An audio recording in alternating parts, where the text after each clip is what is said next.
Bienvenue sur Capital Santé.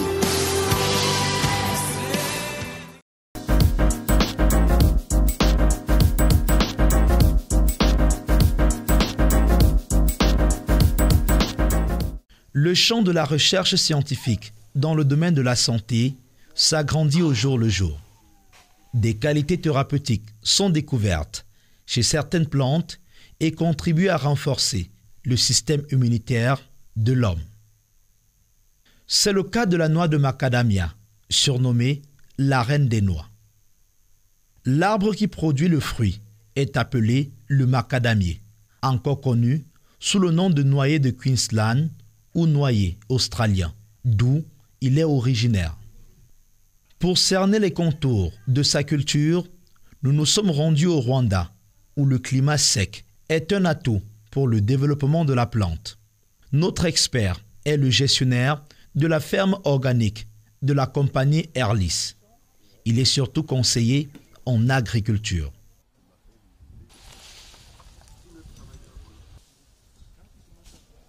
C'est sur ce vaste terrain d'environ 15 hectares de macadamia que notre connaisseur va nous livrer ses secrets. Plusieurs ouvriers l'accompagnent au quotidien dans son dur labeur. Le macadamia a été introduit ici au Rwanda par le gouvernement dans les années 95. Ici au Rwanda, il n'y avait pas de macadamia. Comme on a vu que le macadamia, c'était un arbre qui peut la portée de la richesse, on a fait la sensibilisation, comme ça on a commencé à planter. Dr Nyirinkwaya, lui aussi, a mis son argent pour faire la ferme ici. Nous avons environ de 20 000 arbres qui sont plantés dans différents sites. On a 29 ouvriers. Mais le nombre d'ouvriers, ça change avec la saison. Donc ça dépend des travaux qu'on a à la plantation. Petite précision, avant de prendre des cours sur la culture du macadamia. La noix, de couleur blanche, est directement comestible. Ouvrons l'unité d'enseignement en agriculture par la mise en terre de la sémence. Un tri doit être fait au préalable. Les noix que j'ai ici dans la main, ce sont les noix qu'on mange. Ce sont aussi des noix qu'on utilise pour produire des bébés macadamia qu'on va encore planter. Alors, je vais montrer comment on fait des bébés du macadamia. D'abord, on prend des noix bien secs. On doit sélectionner s'ils sont bons à planter ou pas. Juste on utilise de l'eau, on met les noix dans l'eau.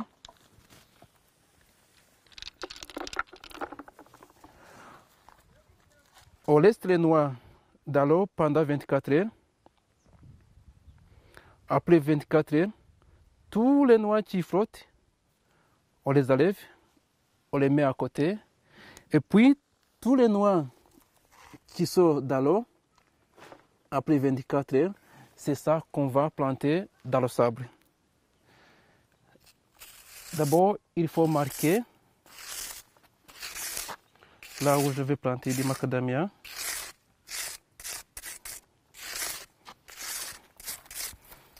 C'est bien le sable.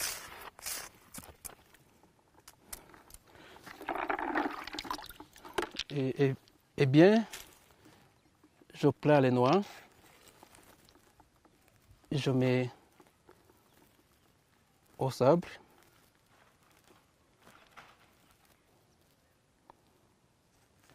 Et bien, quand tout c'est fini, on couvre encore avec du sable.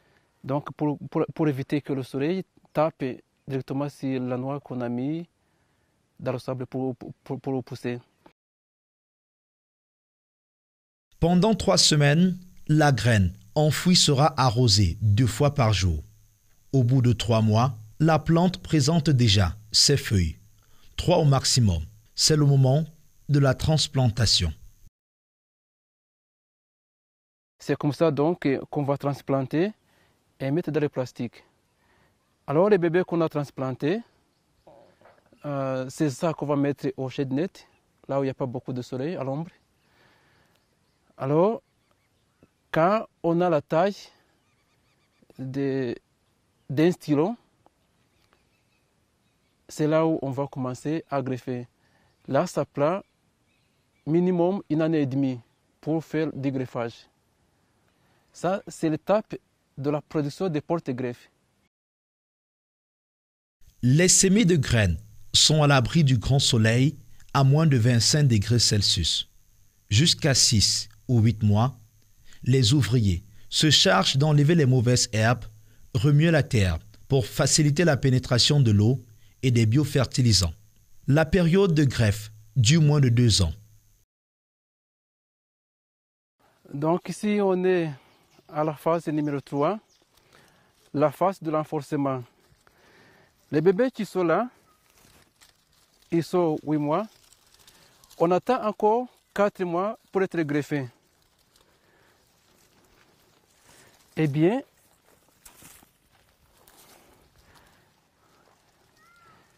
un bébé comme ça n'est pas encore prêt à être greffé. On attend encore 4 mois pour que ça pousse comme il faut. Et tous les ouvriers qui sont ici, toutes les femmes qui sont là, avec un morceau de bois, ils sont en train de faire FAP en anglais. Donc on essaie de casser la couche d'ir d'ici pour que l'eau et le fertilisant qu'on va mettre puissent y entrer et que le bébé va en profiter. Sinon ici, l'eau ne va pas entrer parce que la couche ici est un peu dure. Mais comme ça, quand on y met du fumier et l'eau, ça va bien pénétrer. Donc, ça va augmenter l'aération dans le sol qu'on a ici dans le plastique. Chaque batch, c'est 100 bébés. Pour compter, ça devient vraiment trop facile. Dans ce long processus de croissance, 2 plantes principales sont utilisées comme des intrants naturels. Ça, c'est la plante nommée Tithonia. C'est la plante qu'on utilise pour la fabrication des médicaments qu'on se sert pour traiter nos plantes, nos arbres. Aussi, c'est utilisé pour fabriquer des biofertilisants du sol. C'est bien ça, la source d'azote. Ça, c'est utilisé pour la compost, pour fabriquer du compost, on n'utilise que ça, et bien d'autres plantes. Mais ça, c'est la plante majeure qu'on utilise pour fabriquer des biofertilisants. Le moringa ici, c'est la plante aussi qu'on se sert pour fabriquer les biofertilisants du sol. C'est la plante qui est le growth hormone de croissance pour beaucoup de plantes. Ça, c'est bien utilisé à la pépinière, juste pour les bébés, pour que ça pousse bien comme il faut. On se sert des feuilles de moringa.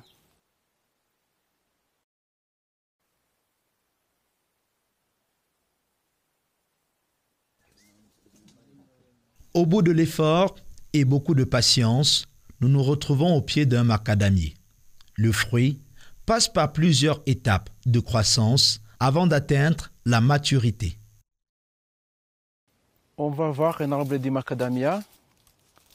C'est un arbre où on peut trouver toutes les étapes. On a la floraison ici.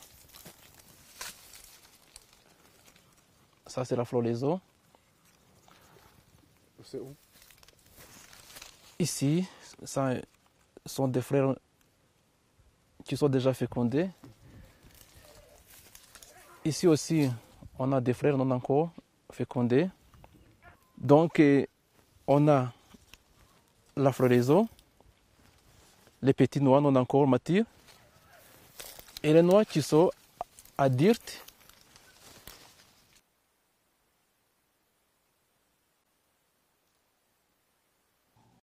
Pas besoin de grimper dans l'arbre pour se procurer du macadamia.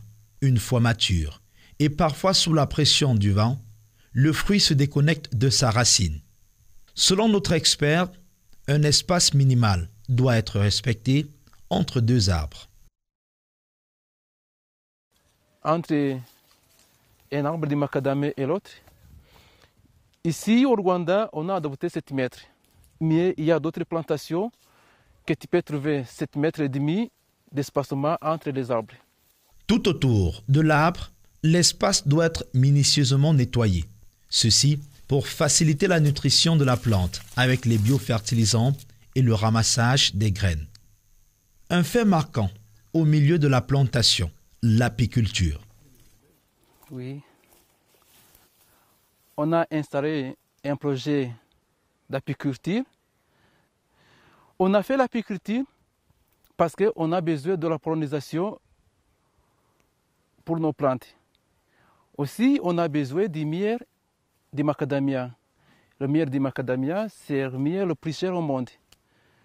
Et bien aussi, on a besoin pour utiliser dans notre société. C'est comme ça qu'on a pu installer ce projet ici.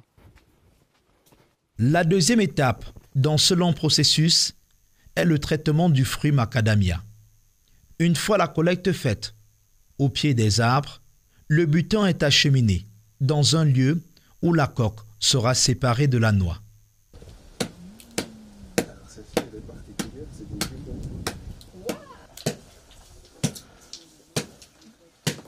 On vient de ramasser les noix.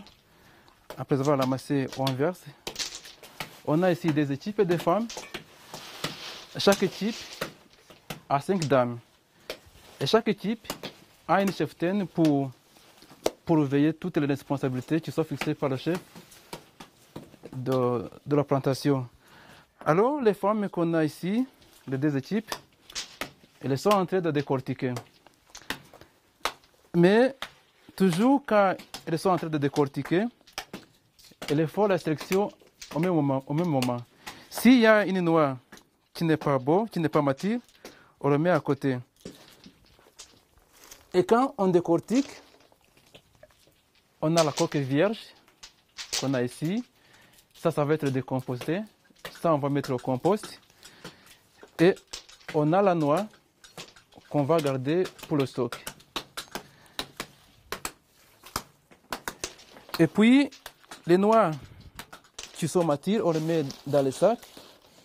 Et les noix qui ne sont pas matures ou bien qui ont été endommagées par les insectes, on les met à côté pour ne pas mélanger les bonnes noix et les mauvaises noix.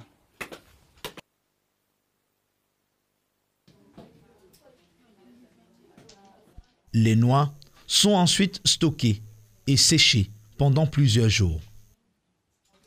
On fait tourner les noix chaque jour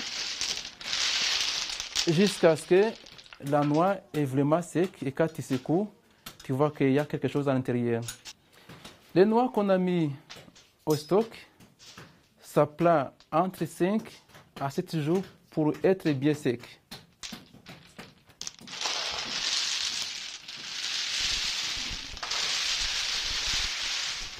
Vis-à-vis de la saison que nous sommes, donc tout ça, tout ce qu'on a ici au sol, c'est déjà prêt à être vendu. Les coques retirées sont aussi importantes que les noix elles-mêmes. Elles servent à fabriquer du compost, nécessaire à la croissance des plantes. Je suis en train de remuer un peu la coque verte des noix de macadamia. Comme ça, je vais expliquer comment on fait du compost sur base de la coque de macadamia. Aussi sur base d'herbes qu'on coupe entre les macadamias. Juste on prend une couche. On prend une couche d'herbe qu'on a déjà nettoyée entre les arbres de macadamia. Cette couche-là, comme c'est sec, ça va nous donner du carbone qui est un élément important pour les macadamias. Et ça aussi, c'est la coque verte, c'est la coque vierge qui vient du macadamia. Après avoir nettoyé la noix du macadamia,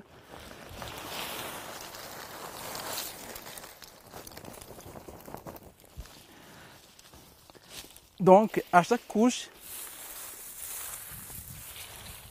on mélange. Toujours, on fait du compost à l'abri du soleil.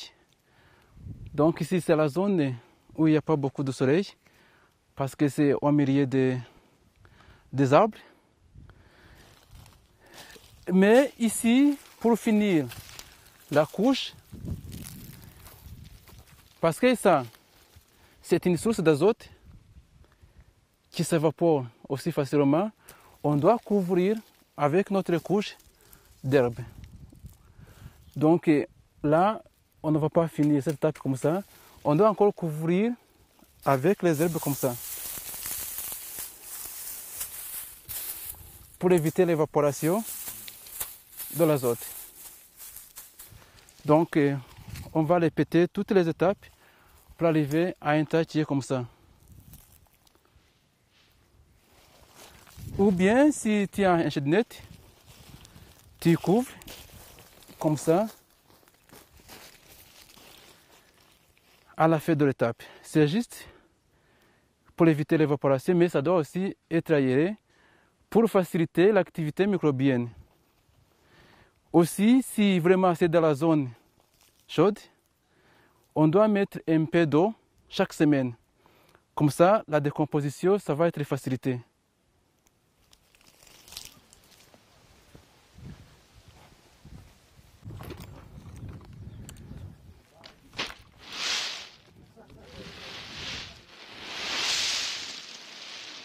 Ce n'est plus un secret.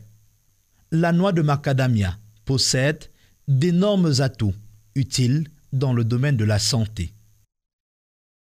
Bon pour le cœur, aide à la perte du poids, renforce les os, garde le cerveau au point, donne de l'énergie, soulage contre le stress, améliore la peau et les cheveux.